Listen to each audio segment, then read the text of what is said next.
I guess Solo Leveling really knows what the fans want. What could have been an emotional scene highlighting what's at stake and the diminishing faith Korea has in its hunters was instead a Sakuga-filled anime original scene of Cha fighting the Ant Queen.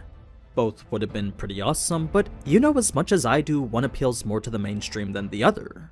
That being the case, allow me to build up that tension and set the tone for you, since a lot of the little scenes which do exactly that were left out. We'll also go through how it is the raid really went down, since there's a bit more to be said from both the Korean and Japanese side. So, just as we do every week, here's everything that didn't make it into the anime. All the extra details to make your Solo Leveling experience a more complete one. Now, if you want some high quality streetwear to make your wardrobe more complete, there's only a few days left to secure the new designs we cooked up. We're closing the store for good on Monday, so if you were interested in any of these subtle nods to Solo Leveling, be sure to get one now before they're gone forever. They're all sourced locally and made in-house, so you can trust the material, print quality, and durability are the best they can be. So, whether it's Iron's shield, Igris' sword, or Sung's daggers, you can carry that Shadow Army aesthetic pretty much anywhere. Just click the link down below to check them out. But anyway, episode 23. It's going to get even more intense, covering chapters 96 to 100 from the manhwa and chapters 115 to 118 from the web novel.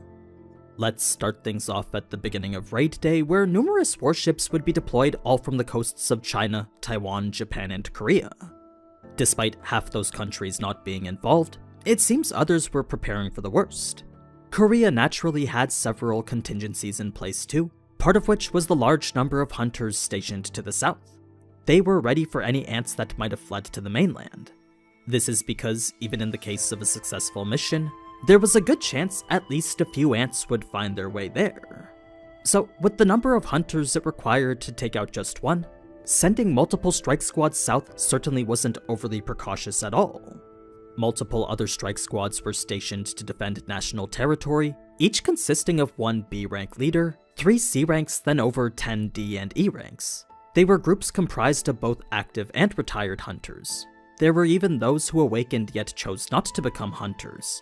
All in all, it was a force totaling 5,000, so out of the 50,000 awakened that currently reside in Korea, that meant 1/10 of them showed up to defend their country.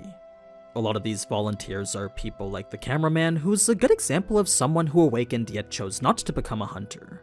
They're people who live a normal life due to raids just not being for them. For the main squad currently flying to Jeju Island, Guildmaster Ma was chosen as their leader. He was incredibly honored to be fighting alongside the people he was, because he knew he'd never be able to raid with such capable hunters again. It was while on the helicopter that Cha would ask Baek if he knew why Sung declined, a question to which he obviously said no. When Baek then asked why it was she wanted to know, a rare flustered Cha would answer no reason in particular. Shortly after is when the raid would commence, leading a small number of ants to attack the helicopter. Since not every ant was capable of flight, there were only 7 who had come out to meet them. The thing is, Choi's fire wasn't actually enough to kill them. Yes, it was capable of burning away their wings, but the fact it couldn't one-shot them was a little concerning. It showed him that if he really wanted to incinerate them, then a lot more firepower was necessary. These evolved ants were no longer as easy to kill as they were in the last raid. It's then that Choi would jump into the ant tunnels first, clearing all nearby enemies with a massive AoE burst upon landing. As if skydiving hands in pocket wasn't aura enough, Choi's one-liner after definitely was. So if you didn't have an appreciation for Choi before, then these 2 panels together should change that. For the Japan squads who'd been fighting for about 10 minutes now, it was about time to initiate the next phase of their plan. The intended retreat, which would send every single ant back into the tunnels. It was right as Goto was about to give the order, though, that Team C's lack of comms would prevent him. There was a chance it was simply due to equipment failure, but considering the number of checks done to them beforehand, it was very unlikely that that was what was happening. So, because the order to retreat needed to be relayed to them too, Goto decided to make his way to them himself. If he didn't, proceeding with the plan would likely cause Team C to meet the same fate as the Korean hunters. It was a price Goto knew he couldn't afford, since when considering the subjugation operations that were to happen after this, Team C was far too important, especially since aside from Goto, they were composed of Japan's strongest. This is because Team C was positioned closest to the ant tunnel, so it made sense to ensure that they were the most stacked. That being the case, to lose them due to a fault of miscommunication, well, that was a cost which would hurt Japan greatly. Luckily, Goto and Team C had landed relatively close, so with his current speed he figured he could get to them in about 10 minutes. Switching back to the Korean team, for the time being they were relatively safe, with Choi's Flame Prison acting as a shield preventing the re-entry of ants B rank or lower. That meant they could venture deeper without the worry of being flanked from behind. It was a good application of a move typically used to tie up enemies. Inside, the tunnels were incredibly dark, creating for a dungeon experience that was fundamentally different. You see, where usually the insides of gates were lit up by illumination stones, no light here made it difficult to see anything. All they had was Choi's magic and the cameraman's flashlight. So, in addition to facing enemies who had evolved to see in the dark, they themselves could barely see anything. It was an added layer of difficulty that made things harder. Now, with Choi having no choice but to lead the group, it was Ma's job as leader and tank to stand right next to him. His normal outgoing behavior was nowhere to be seen though, as every ounce of focus was spent observing their surroundings. The same could be said for Beck as well, since ever since entering the tunnels he hadn't said a word. He was now using his Eyes of the Beast to detect even the slightest changes of magical energy. The only hunter who remained the same way they always were was Cha with her typical calm, composed attitude. It was once they arrived at the egg chamber that the ants they fought here were simply the nursery guards. They were lesser evolved versions of the ants that were now the Queen's Guards.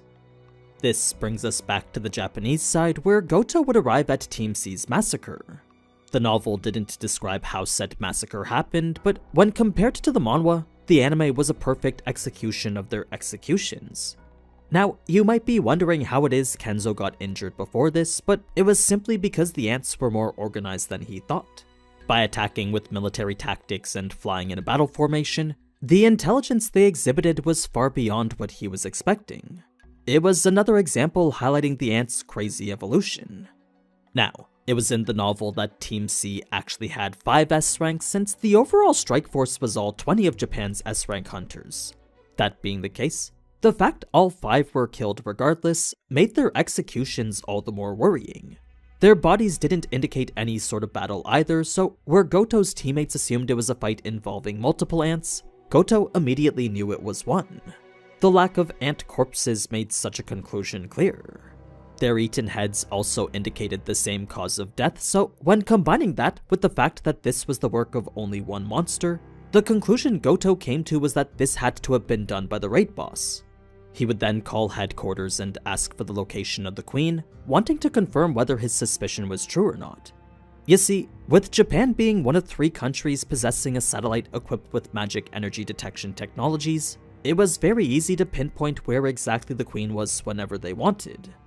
It was when headquarters revealed the Queen was still in the tunnels that Goto would panic and order every Japanese hunter off the island immediately. Reason being that the annihilation of 5 of their best hunters from one unknown enemy was far beyond any of their expectations. Yes, they did plan for all sorts of possibilities and variables, but whatever this was far past the scope of any of it. That's when Goto would remember something odd reported to him 4 months ago, involving the Ant Queen and a change in her power levels. Since she was being monitored 24/7, Japan was able to clearly see when its energy levels changed. That being the case, when a massive decline in her emissions was detected almost 4 months ago, Japan's best researchers deemed this the Queen's lifespan coming to its end. With its detected magical energy less than half of what it usually was, this was the only conclusion they could come to. 1 month was all it took for the Queen's levels to return back to normal though, so with researchers now stumped with regards to what this was, Goto couldn't help but think perhaps that was related to this. So, it was as he wondered more about who this mysterious enemy was that the Korean team would be dealing with the remnants of guards before the boss room. Min had given buffs tailored to each of his party members, so that gave a better idea of what each member's role was. Most did make sense given each member's known abilities, but some of you might be shocked to see Cha with more of a bruiser type buff. Considering how she was the main tank for her own guild, it made sense to give her a boost in both offense and defense. It's a role we'll see come more into play in the boss room. For any ants that did get past the front line right now, Min was more than capable of handling them himself. Yes, being a healer did mean his combat skills weren't the greatest, but when compared to other hunters, they were still at the A rank level. It was more than enough power to handle at least 1 or 2 ants. 5 minutes was all it took to handle the second wave of ants before the boss room, mostly because Cha's buff made her way more efficient. Where before she was slaying the same number of ants as everyone else, now she was killing double what Beck was. It gave the squad a lot more time to work with. Since getting here took about 15 minutes from landing, that left about 30 minutes to kill the boss then evacuate. They needed to leave extra time to make it back to the point from which they entered from. It was once the team got close to the boss room that Beck would sense only 8 guards and the queen. There wasn't a whole army like how we saw in the anime, but rather these 9 lone targets making the battle a lot more intimate. Part of the reason this is important to note is because a specific strategy was come up with to deal with them.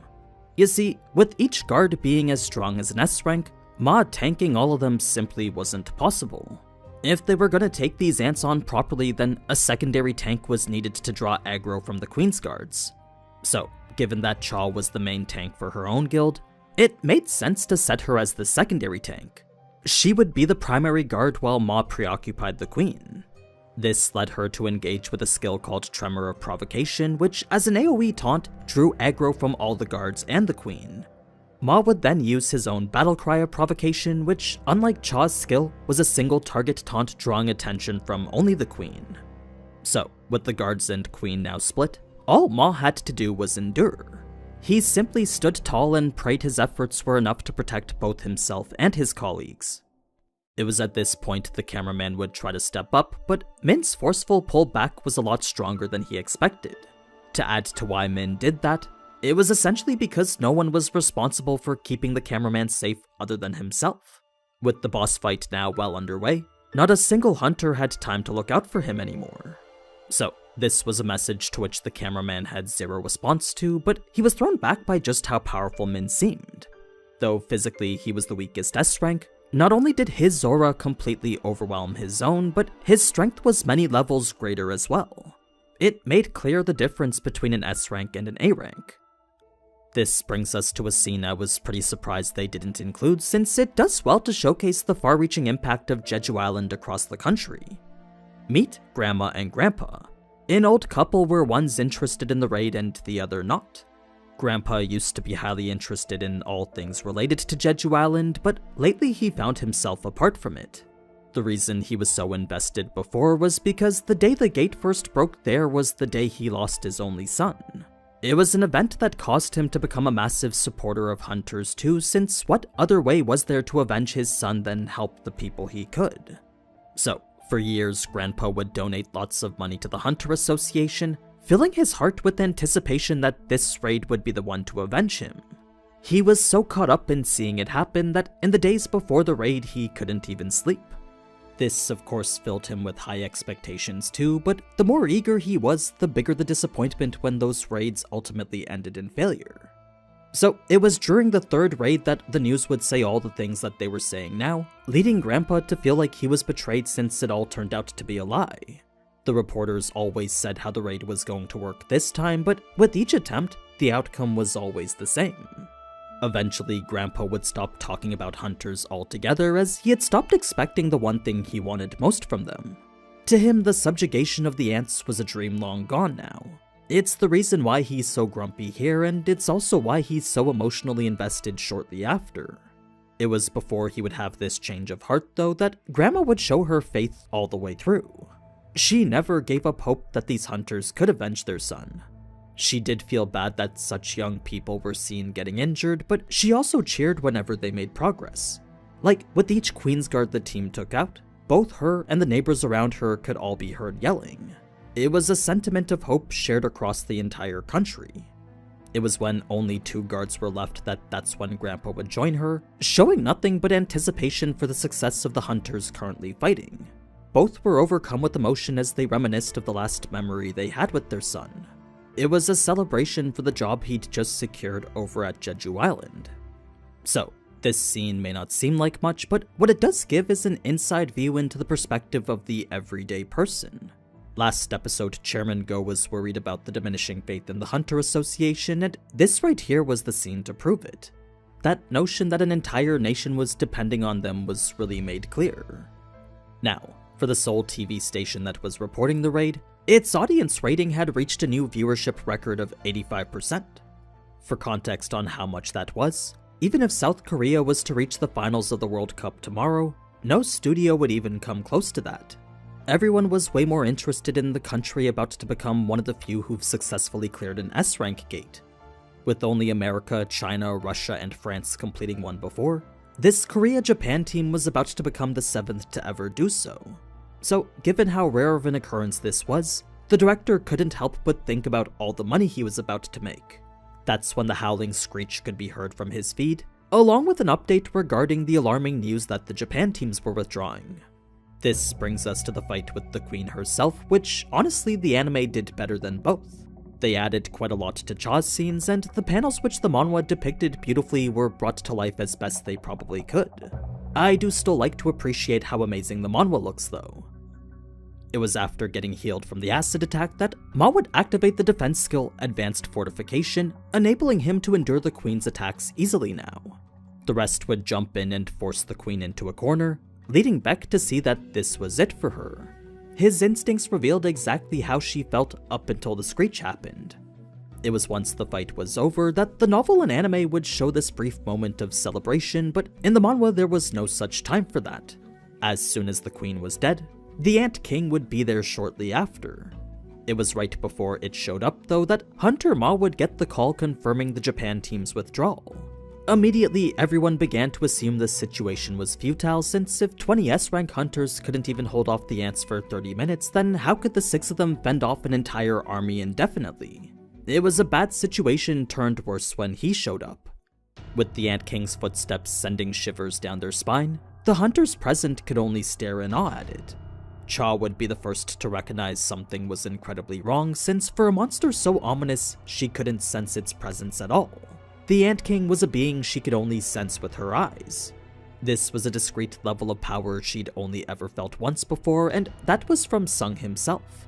So, as she stared listlessly at the oppressive aura this Ant King emanated, she could only imagine fighting it was akin to facing off against Sung.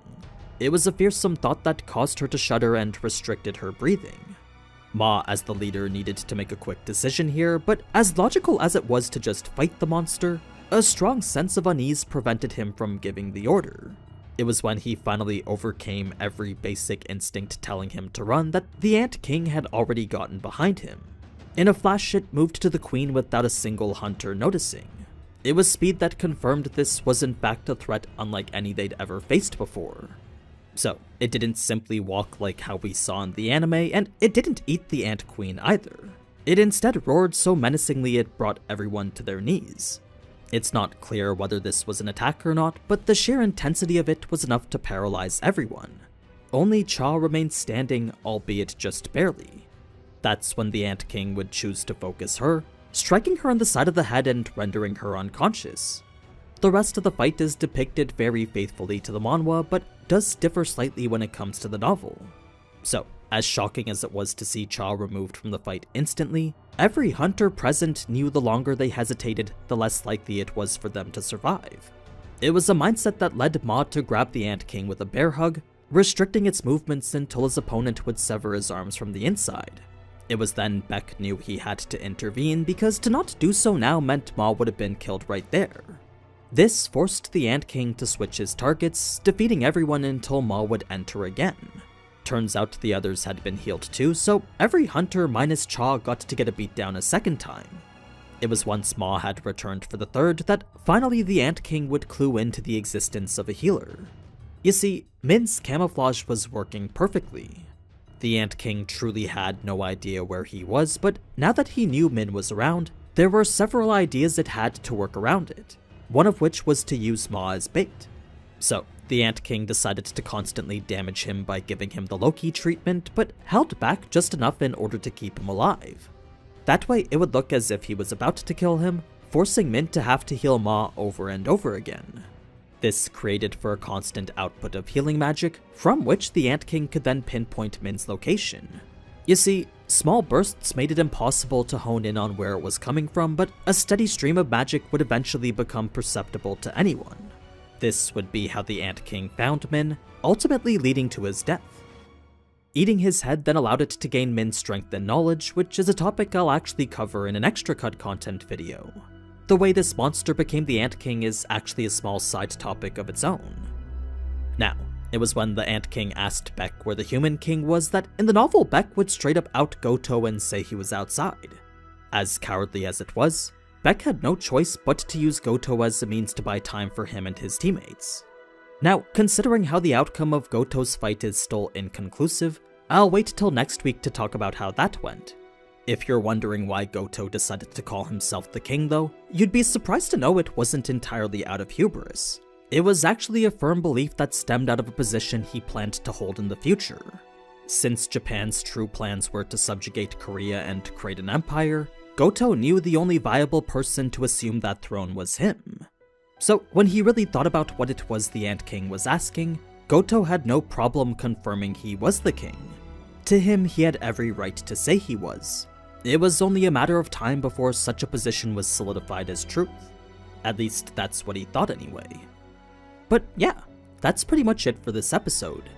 Don't forget to check out the Solo Leveling merch and be sure to subscribe if you want to see more. Until next time though, ciao.